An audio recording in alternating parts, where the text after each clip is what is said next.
Господин Маневски, председател на ВМРО-ДПМНЕ Никола Груевски на својот Facebook профил и на едно телевизиско интервју истакна дека ВМРО-ДПМНЕ со своите пратеници е подготвен да го поддржи СДСМ. Дали вие како пратеници сте подготвени за тоа?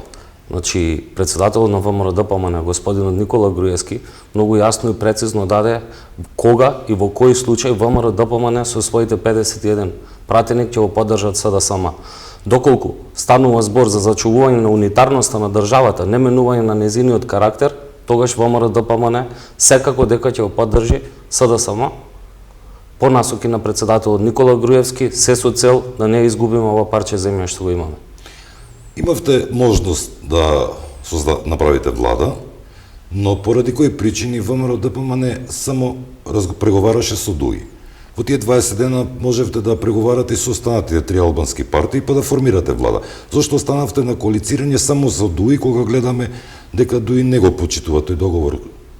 Како што знаете, согласно изјавите на господинот Ахмети, кој што сам ги даде 2008 година, а и под притисок на меѓународниот фактор, да победник со победник од македонскиот и албанскиот политички блок меѓусобно коалицираат и формираат влада.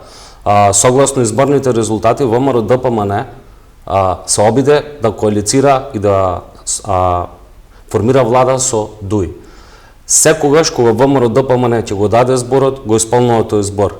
Како што знаете, ВМРО-ДПМНЕ, кога нешто ќе вети, тој го остварува. Затоа и не се разговараше со другите албански политички партии околу формирање на влада. Зборувавме дека едвек чекавме да не стигнат изборите, тие дојдоа на 11 декември, надевајќи се дека кризата ќе заврши, но таа и натаму се продлабочува. Сега барате нови избори. Дали нови избори, доколку имаме, ќе допринесат да се заврши оваа криза? Секако. Доколку има нови избори, ќе дојдеме во ситуација да ставиме крај, точка и разрештица на оваа политичка криза која што трае повеќе од 2,5 години. И да тие избори треба да се одржат заради доброто на сите граѓани на Република Македонија.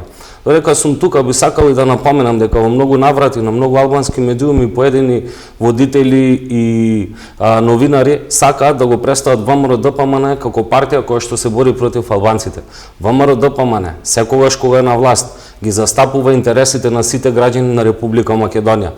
Тоа сме го покажале во многу наврати. Како пример ќе ги земам поплавите кои што се случија во Тетово и Тетовско.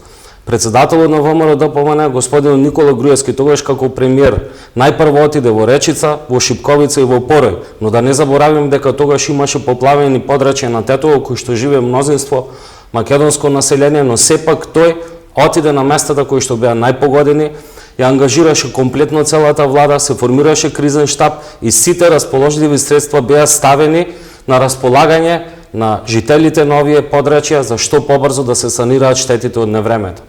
И во многу други случаи се докажало дека ВМРО-ДПМНЕ не прави разлика по етничка линија. Како пример ќе кажам изградбата на спортските сали, изградбата на деканатот, односно ректоратот на Државниот универзитет во Тетово, отварањето на технолошко-развојно-индустријската зона во Тетово, каде што веќе функционира фабриката Лиар, како и многу други проекти кои што се во интерес на сите граѓани, а не само на македонците или во интерес на ВМРО-ДПМНЕ, како што сака некој да го представи тоа.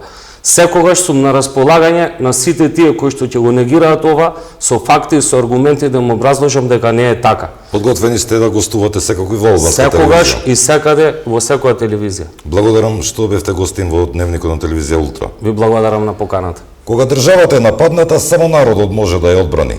Не може само политичарите, особено кога еден дел од нив се бора за заштита, а друг дел се на спротивната страна, пишува Никола Груевски на својот Facebook профил, кој меѓу останатото им го нуди на пратениците од ВМРО-ДПМНЕ на Зоран Заев само да се откаже од идејата за редефинирање на државата. Анализа на телевизија Ултра. Председателот на ВМРО-ДПМНЕ на својот Facebook профил пишува дека оваа шанса народот ја имаше на изборите. Во кампањата говорев секој ден за тоа. Погледнете ги моите обраќања во Штип, Велес, Скопје.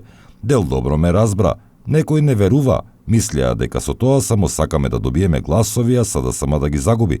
Денес се помалку се такви, но главниот воз е веќе пропуштен. Сега е последниот воз. Сега е тоа време. Ако албанските партии ја донесат СДСМ на власт, ние сме подготвени да ја поддржуваме како малцинска влада со нашите пратеници, доколку се откаже од законот за јазиците, платформата од Тирана и редефинирањето и урнисувањето на државата. Ако толку по секоја цена сака Заев да биде премиер, нека не удира по државата и националните интереси.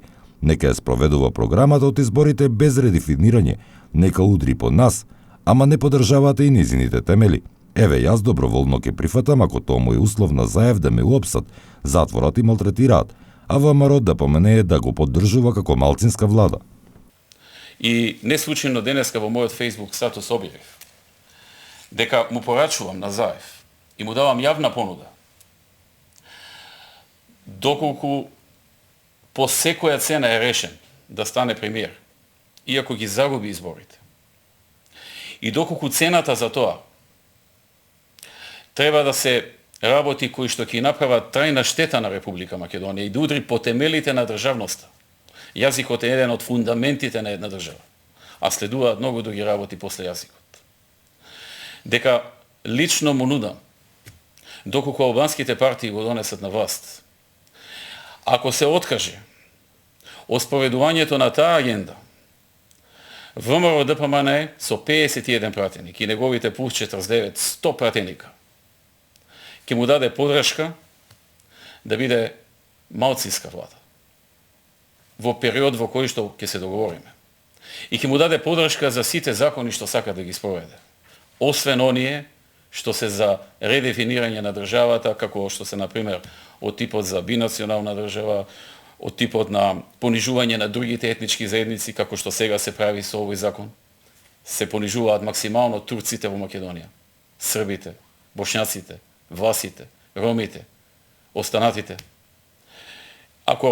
Освен ако се работи за закони кои што удираат на темелите на нашата држава, на идентитетот, на името, на унитарноста, за кантонизација, федерализација и слични работи. За се друго, ако го донесат албанските партии на власт, ние сме тука, ВМРО ДПМН, да застанеме и покрај тоа што сме убедени дека неговата програма надвор од овие работи нема да ја донесе добро на Македонија, за да ги спасиме овие работи.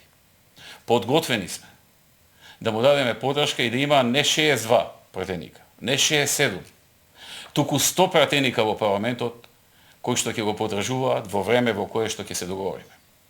Само да запре со уривање на националните и државните интереси заради неговата желба да дојде на власт и да стане премиер. И ако му е голема желба да не малтретира, да не апси и така натаму, јас се пријавувам за прв. Доброволно ќе се пријавам. Нека ме уапси, нека ме носи во затвор, нека ме малтретира колку сака. И пак ВМРО ДПМН ќе го поддржува во парламентот. Сите оние кои планираат да седат дома со влечки и да гледаат телевизија, верувајќи дека друг им ја заврши работата за заштита на нивната држава, се во заблуда. Сценаристот смета и има проценка дека народот не е способен и кадерен да ја бради земјата и смета дека ако со својата моќ и подготвено сценарио елиминира дел од политичарите, ја завршил работата.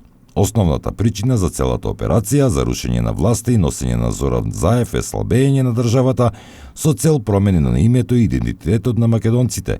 Тоа е главната и основната причина заради која е започната операцијата за рушење на ВМРО од некои надворешни центри. Овој процес може да донесе и до губење на државата. Груевски на својот Facebook профил ги објаснува и 4 фази: создавање криза и дестабилизација, компромитирање на власта преку специјална психолошка војна и компромитирање на институциите, избори и смена на власта, нејзино елиминирање и носење на нова и реализација на целите. Зоран Заев ги тешел и смирувал на Централниот комитет неговите со зборовите дека победникот ја пишува историјата, демек не е важно што ќе сторат ако формираат влада. Тие со победникот и така како што ќе ја представуваат работата, така народот ќе прифати, колку и да направиле злочини. Силно се лаже. Таа изрека е за големите светски војни, за големите држави кои се водат еднаш во еден век или поредко. Не е за демократска држава во која на демократски избори партиите се менуваат. Кој ќе ја пишува историјата ако сега Заев состави влада, а по 6 месеци, година или повеќе години изгуби ја и ВМРО ДПМН се врати. Во демократски земји партиите се менуваат на власт и никој не може да пишува историја каква што сака. Таа незина историја може максимум да ја чита некој додека не се смени власта. Ако се изгласува влада, таа ќе биде влада на еден амбасадор. Потоа тој ќе пристапи и судот да биде негов суд. Тој всушност по долго време работи на тоа. Обвинителство веќе си има, поданици и платеници во значаен број. Си има и раководство на партии, но и тој нема да биде вечен амбасадор, и тој е со ограничен мандат. Ако некој се огрешил пред законот, но ако навистина се огрешил и има цврсти докази за тоа, треба да одговара. Тоа не треба да се доведе во корелација со ова што го гледаме сега и со одбрана на државата, пишува Груевски на својот Facebook профил.